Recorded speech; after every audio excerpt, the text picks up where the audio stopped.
Welcome to Global and Media Stocks to Watch. I'm Michael Swido. I'm speaking today with David Coburn. He's the CEO of Masivo Gold and Silver. David, welcome to the program. Michael, thank you. Nice to join you. Now, about 13 years ago, you co-founded Masivo Gold and Silver to look for precious metals in Mexico. More recently, you've added a project in the U.S. state of Nevada. It's located in Elko County, where the Boston and Montgomery mines enjoyed their heyday back in the late 19th and early 20th centuries. Those mines closed down during World War II, but you're looking for gold, silver, and copper in that same area now. Why is that? Well, per the property that we have, there has been some very decent historical numbers coming out of there. It was an actual active mine pre-World War II.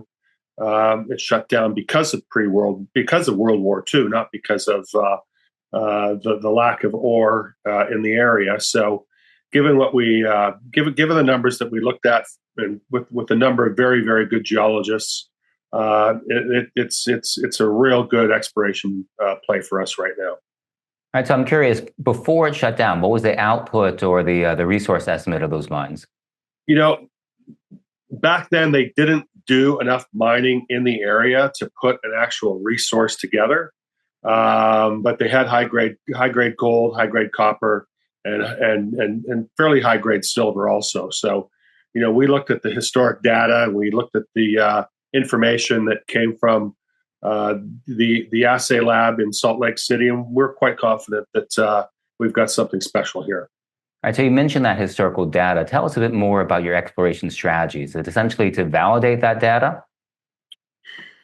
Yeah, that's what we're working on right now. We're just we're drilling. Our geologists put a real strong drill program together, and we're just validating the data. We're drilling 6 to 8 holes right now, and probably another 10, 15, 20 after that. It's a real resource-rich area. Well, those are a lot of holes. I understand you just sent some results from a second drill hole to the lab. What do we know about that? Don't have any assay results back yet on holes 2 or 3, but we're working for them. Labs are busy, and this time of the year it's just a tiny little bit longer than normal. All right, we'll have to check back with you on that one. What about in terms of permits? What have you secured so far for the property? Well, we've secured every permit needed to drill there and explore there. Most importantly, we have a great water agreement with a local group in the area. So, you've got to have water when you're drilling, and we've got a great water resource very, very close. All right, so you mentioned there's all sorts of drill holes. You got your permits in place.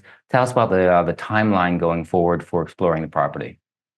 Well, we're hoping to have the last 2 drill holes completed over the next 2 weeks, and just get those holes also into the lab. Get the core into the labs for assay.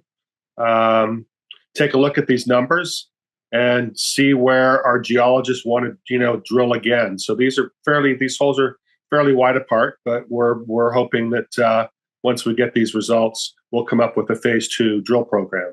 So that's the game plan on it. All right, fantastic.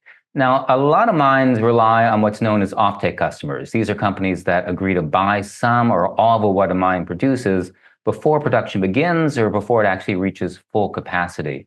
I'm wondering, given that your project used to be a functioning mine, have you seen any interest yet from offtake customers? Well, we haven't yet. Again, we're fairly new in the area, and we're fairly new with this property. So as we continue to drill and understand what the resource is, we'll be looking at both sides of that opportunity. We do have a 300-ton per day mill in Mexico at our property there, but there's been some discussion of maybe moving that closer to or on the Boston facility as we get further down the road with our drilling. All right, so let's turn to the financial part of the equation now, starting with your expenses. Do you have an estimate of how much it's going to cost to explore the Elko property? Well, all will depend on the next phase 1, phase 2 drill programs, but we're real tight with our money, and we've got a real good drill team there. And just all depends on how many drill holes we continue with. We're developing a phase 2 program right now, just assuming that this first phase is good. So our costs are low. We've got cash in the bank, and we're looking forward to exploring. So cash in the bank, no plans to hit the markets up for more financing at the moment. Not at the moment. Let's just see where we come out here with these drill holes, and then we'll take a look and see where we go from there. Okay, so let's take a look at another type of financing now, and that's your company's share price. Like a lot of mining exploration companies, the stock has taken a hit over the past year. It's currently trading close to the lower end of the 52-week range. So I'm wondering if you could tell us, why should investors take a fresh look at Masivo Gold and Silver? Why do you think it's a stock to watch?